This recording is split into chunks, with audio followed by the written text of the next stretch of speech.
Sources are calling the biggest tech scandal ever correct. A YC startup called Atom that creates 3D models from prompts for game developers has been exposed for allegedly using a human employee named Adam instead of artificial intelligence to manually edit those models. Right, so game developers thought they were using cutting edge AI, but it was just some dude pulling all-nighters. Bro, if that's... All right. It goes on from there. And basically, these guys hacked the system, and people thought that this was real. And so I'm like, wait a second. And I start asking, like, do I know that? Because there was another company, as producer Claude, what was the other company that was doing this exact thing? Builder AI. It was Builder AI. Okay, so this so. is, as far as I thought maybe we were talking about Builder AI, but then I see this Adam. So I see this this young gentleman, Zach Dive. Zach, welcome to the program. Thank you. And so take us behind your idea here. Take us behind the idea here, because this is sinister and brilliant and all those great things. Go.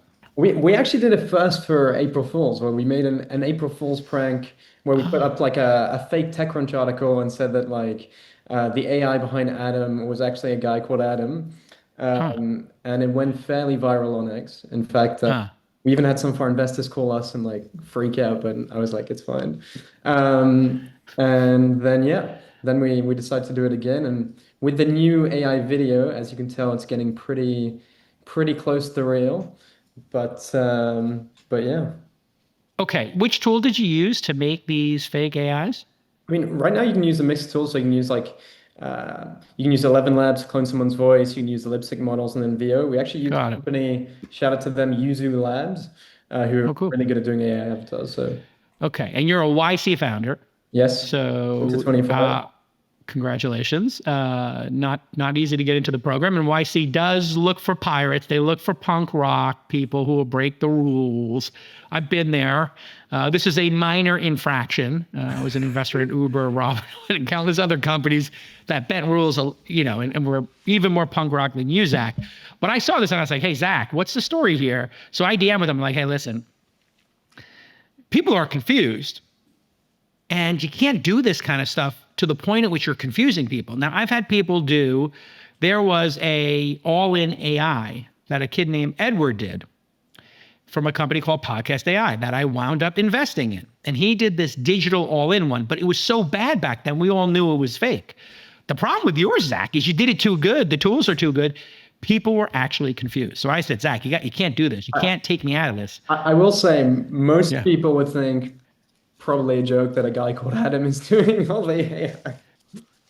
But, yes, except it's been done. So maybe. I mean, I don't ascribe any bad intent here, but you thought people wouldn't be confused? I would say the majority were not confused, but hey, you're confused. But you explicitly did it with the TechCrunch one to confuse people. So let's call it what it is. You're hacking media to confuse people to get attention, correct? Sure. Okay.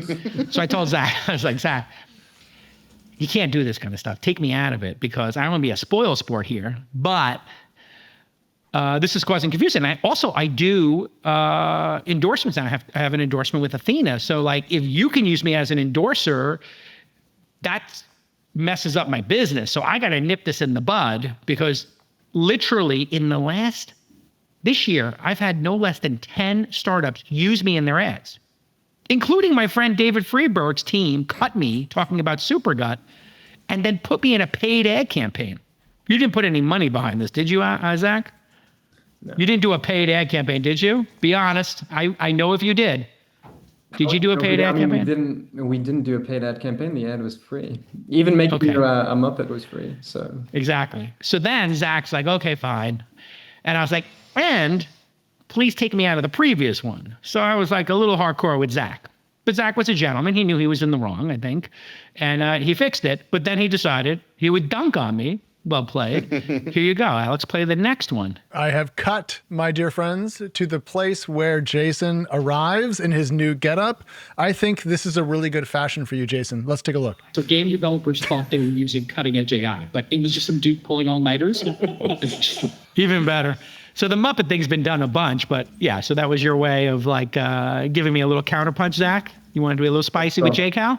Yeah. Well, I mean, it got me on the podcast, so Exactly. We all understand the importance of a crisp, memorable, easy to spell domain name. One of those names you can say over the phone and people know how to type it in without asking you the spelling. But let's get real. The good ones are either taken or there's some poacher who's holding it and waiting for some huge payday and they don't reply to you. Even if you want to pay for a premium domain, you don't want to use up all your runway on a domain name. That's just the truth for a startup. You want to put that valuable cash back into your startup's operations. So you should consider this, a .tech domain. You can get a clean, crisp, super memorable name for your website and company and signal out loud to your customers and investors, we're a tech company. That's instant branding for you. That's why over 500,000 founders have collectively raised over $5 billion in investment, building their companies on .tech. So skip the hassle. Head to www.get.tech/twist or go to your favorite registrar and grab your .tech domain today.